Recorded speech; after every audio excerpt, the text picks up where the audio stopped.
সাম্প্রতিক সময়ে মধ্যপ্রাচ্যের যুদ্ধ বিধ্বস্ত অঞ্চল গাজায় মানবিক সহায়তা নিয়ে যাওয়া আন্তর্জাতিক নৌবহর গ্লোবাল সুমুদ ফ্লোটিলা নিয়ে বিশ্বজুড়ে চলছে গভীর উদ্বেগ। স্পেনের বার্সেলোনা থেকে ৩১ আগস্ট যাত্রা শুরু করা এই ৪০টিরও বেশি জাহাজের বহরটি অবরুদ্ধ গাজার অভুক্ত মানুষের জন্য ত্রাণ নিয়ে যাচ্ছে। কিন্তু ইসরায়েলি বাহিনীর অব্যাহত বাধার কারণে এই মানবিক মিশন এখন চরম ঝুঁকির মুখে।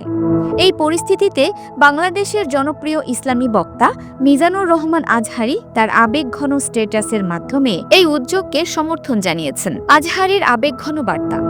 মিজানুর রহমান আজহারী তার ভেরিফাইড ফেসবুক অ্যাকাউন্টে একটি হৃদয়স্পর্শী স্ট্যাটাস দিয়েছেন, যা মুহূর্তে সামাজিক যোগাযোগ মাধ্যমে ভাইরাল হয়ে যায়। তিনি লেখেন, প্রভু হে, একটি জলযান হলেও তুমি সৈকতে ভিড়িয়ে দাও। অভুক্ত ভাই বোনেরা অধীর আগ্রহে তাদের অপেক্ষা করছে।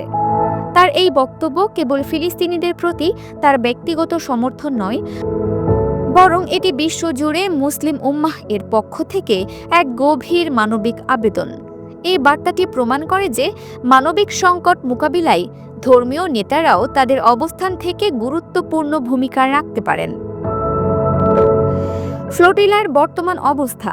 আন্তর্জাতিক গণমাধ্যমগুলোর তথ্য অনুযায়ী এই বহরের একটি জাহাজ মিকিনো ইতিমধ্যেই গাজার আঞ্চলিক জলসীমায় প্রবেশ করেছে। তবে ইসরায়েলি বাহিনী সেটি আটক করেছে কিনা তা এখনো স্পষ্ট নয়।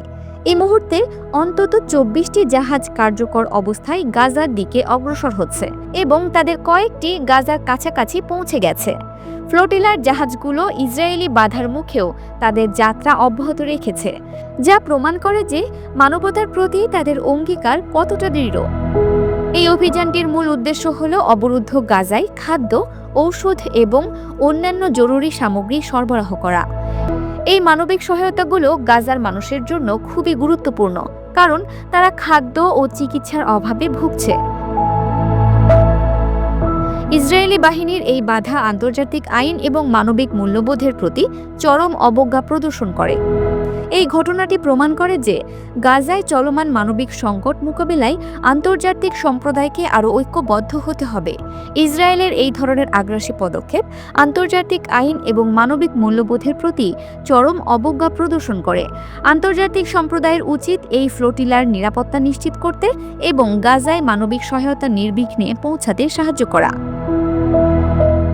Multimedia desk, Dinajpur TV.